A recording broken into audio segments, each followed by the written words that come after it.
소방청장님께서 마지막에 소명한답시고 제가 통제단장이 늘 사무실에 있어야 한다라고 말한 것에 도저히 동의할 수 없다라고 말씀하셨는데요.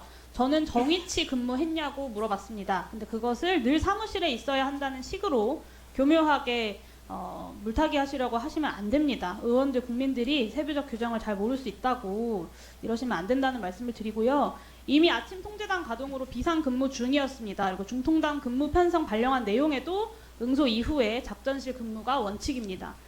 그리고 청장님 말씀과 달리 저는 내내 정위치 근무라고 말했는데요. 규칙을 보시면 정위치 근무는 감독, 순시, 현장 근무 등을 말합니다. 그리고 이것은 당연히 응소 대기 중이 아니라 업무 중을 의미합니다. 여기에는 근무하고 있는 직원들 데리고 자택에 가서 같이 술 마시는 것은 포함되지 않습니다. 그리고 소방청장께서 1시간 이내 정위치 근무할 수 있는 지휘선상 근무를 정위치 근무라고 조장을 하셨는데 100번 양보해서 지휘선상 근무라고 하더라도 근무입니다.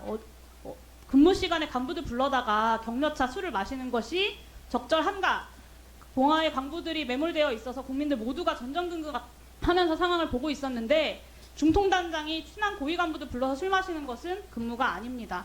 만약에 37년간 소방에 몸담으셨던 소방청장님께서 이것을 몰랐다면 무자격자라는 말이고, 알고 있으면서도 지금까지 자리를 보존하고 계시다면 자리 보존에만 급급한 관료의 모습일 뿐일 겁니다.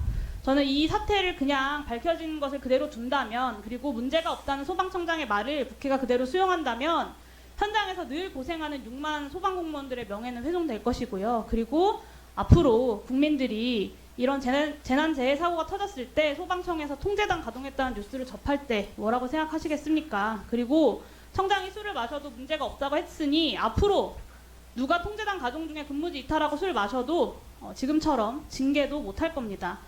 이태원 참사 1년이 다 돼가는데 누구든 진상을 제대로 밝히고 명확하게 지적한 곳이 없습니다. 그리고 뭐가 문제였는지를 복귀하고 책임을 바로잡고 책임을 묻는 기관도 없습니다. 이러니까 이태원 참사 진상조사 특별법이 반드시 필요하다는 말씀을 드리고요.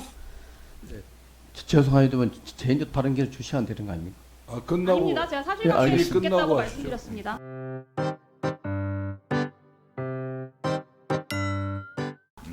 이부고도위원회 문제를 좀 짚겠습니다. 네. 지난 9년간 네. 이부고도위원회 예산이 총 813억인데요. 이 네. 중에 80%가량이 인건비랑 운영비로 예, 예. 지출이 예, 됩니다. 그리고 연구용역비는 지난 9년 동안 한 푼도 없었고 관련 단체들 지원하는 민간 이전도 줄었거든요. 네. 그러니까 사업보다는 사실은 기관 유지에 치중하고 있는 예산이라고 볼 수 있는 건데요. 네. 올해 예산이 총 101억입니다. 그리고 2015년 대비하면 17억이 올랐어요. 근데 제가 네. 2015년이랑 비교해 보니까 딱 인건비가 17억 올랐더라고요. 네. 네.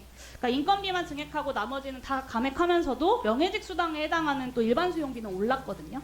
근데 인건비 기준이 왜 이렇게 과도하냐를 좀 보면 올해 이부고도지사 5명 연봉 총액이 7억 4,238만 원입니다. 업무 추진비로 1인당 연간 1,433만 원을 더 받고요. 여기에 이제 차관급 대우로 관용차랑 비서진 3명까지 네. 이제 나오게 됩니다. 여기다가 총 912명의 명예시장, 군수, 읍장, 면장, 동장까지 다 위촉해서 매월 14만 원, 37만 원 수당까지 줍니다. 1년에 이 돈으로 한 18억 정도가 지출이 돼요. 근데 이 도지사의 자격 요건이나 임명 절차에 대한 구체적인 규정이 없습니다. 행안부 장관이 제청해서 대통령이 임명만 하면 되는데 이 1,000명에 가까운 명예직들이 이제 네. 국가 예산으로 월 수당까지 챙겨주는데 현행법 어디에도 사실 법률 위임 근거도 없습니다.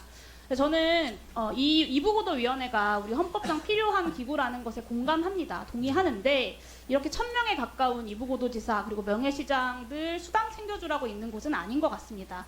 이분이 차관급, 도지사가 차관급인데 사실 네. 해안부 차관과 비교하면 얼마나 더 업무량이 과중한지 국민들께서 좀 납득하기 어려우실 것 같고, 저는 그래서 좀 제안드리고 싶은 건 이부고도지사를 무보수 명예직으로 좀 전환을 하고 이부고도의 사무조직을 강화하는 게 더 실무적이고 합당한 조치인 것 같거든요.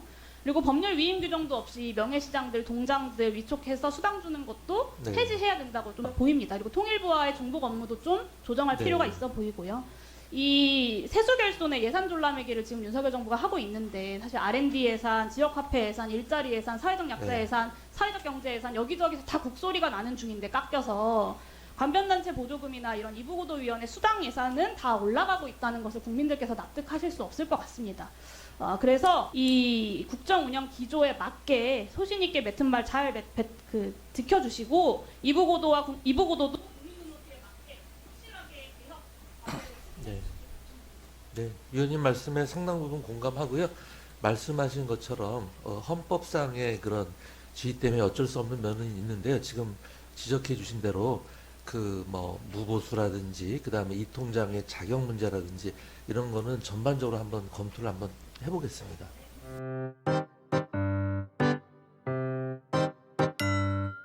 통제단장의 근무지 이탈이 아니라는 그런 질문을 해주시는데요.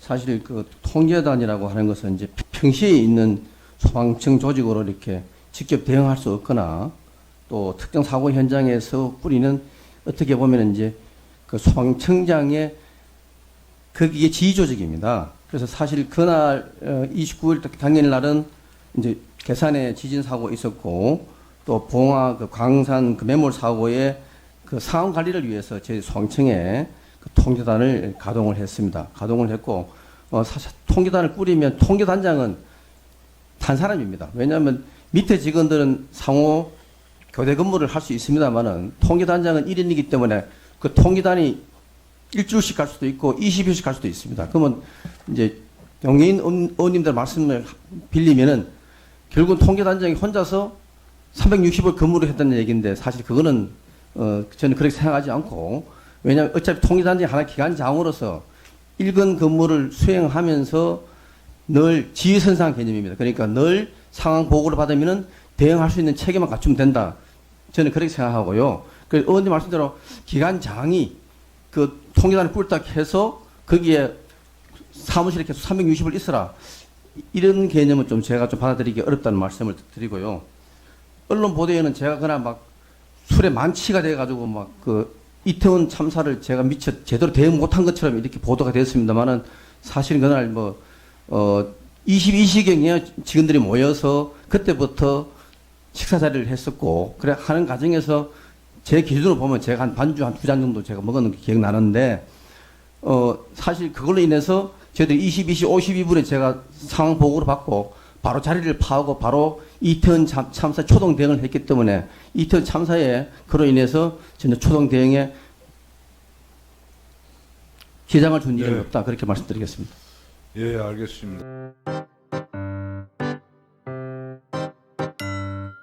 네. 우선은 이제 고위공직자 재산공개제도나 주식백지신탁제도의 본질에 대해서 좀 정리를 해보려고 하는데요. 사실 고위공직자의 재산을 공개하도록 하는 건 그 부분에 한해서 공직자윤리법이 기본 그 개인정보보호법에 대해서 일종의 특별법적 지위를 갖는 것 아니겠습니까? 네. 그리고 주식백지신탁제도는 제도 자체가 일정직 이상의 공직에 있는 사람들에게는 헌법상의 기본권인 재산권을 일부 제한하고자 만들어진 제도입니다. 네. 그런데 인혁처에서 제가 지난번 감사 때 행정심판이나 행정소송 제기한 인사들에 대해서 최소한 공개라도 하자라고 제안한 것에 대해서 서면으로 개인정보법 위반이나 재판 청구권 침해로 인한 위헌 가능성 이런 이유로 부정적 입장을 네, 밝히셨어요. 의원님 그때 말씀을 듣고 저희 이제 법적 자문을 구해 보니까 그런 이제 의견을 네, 다수 근데- 받았다는 것입니다. 네, 근데 저는 이 제도의 애초에 취지를 생각하면 그렇게 부정적으로 단정하기는 어렵고 특히나 인혁처가 그런 입장을 가지시는 것은 더 부적절하다라는 생각이 들고요. 법적 자문 결과. 네, 그리고 인혁처에서 어쨌든 의원실에 보고한 바에 따르면 이 백지신탁의 결정이 집행정지 상태에 있는 것에 대해서는 그 직무관여 금지를 공직자윤리법에 명문화하고 또 관리를 강화하겠다. 그리고 김행 전 여가부 장관 후보자 주식 파킹 논란과 관련돼서 그 의무이행 회피를 방지할 수 있도록 주식 매매 상대방을 제한하는 방안을 검토 중이라고 밝히셨습니다. 저는 뭐 제가 생각한 기준에는 좀 미달하긴 하지만 어쨌든 이렇게 주식 백지신탁 제도를 유지해야 된다는 신호가 될 수 있다는 점에서 정부의 그런 입법안이 조속히 국회에 제출되어야 된다고 생각하고요. 저희 보좌진이 이제 인혁처랑 연락을 할 때에는 금방 뭐 법률을 제출할 것처럼 막 의지를 갖고 답변하셨는데 언론을 통해서 언론이 확인을 하니까 검토 중이라고 좀 톤을 낮추셨어요. 정부안이든 의원 입법 형태든 저는 그 서면으로 답변하신 그 방향대로 공직자윤리법 개정안을 제출할 의지가 정말 강하게 있으신지 좀 여쭙고 싶습니다. 그 주식백지 신탁도 이제 2005년에도 도입이 됐고요. 또 이제 나머지 그 공직 윤리와 관련된 재산 등록에 여러 가지 지금 제가 와 보니까 문제가 많아서 내년도 저희가 핵심 과제로 전반적으로 좀 보려고 하고 그렇게 있습니다. 해주십시오.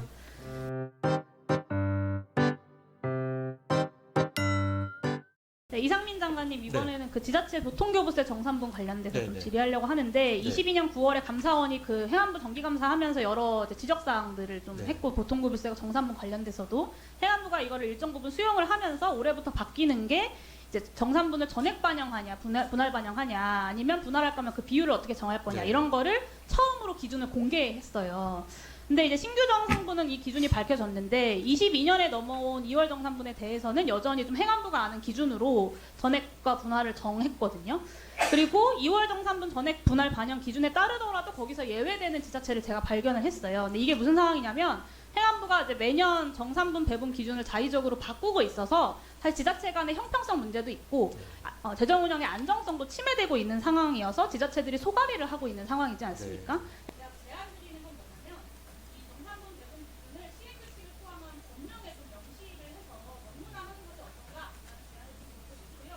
그러면 지자체 차원에서 예측 가능성도 커지고 투명성도 높아질 것 같습니다. 이렇게 좀 검토를 해주시겠습니다. 네, 이제 장단점이 있을 것 같은데요. 구체적 타당성 면에서 올해처럼 이렇게 예산상이 안 좋거나 그럴 때 이제 일단 융통성이 있는 게 좋은데 지금 의원님 말씀하신 것처럼 그 예측 가능성이라는 측면에서는 규정으로 만드는 것도 한 방법일 것 같은데 한번 검토해 보겠습니다. 예, 수고하셨습니다.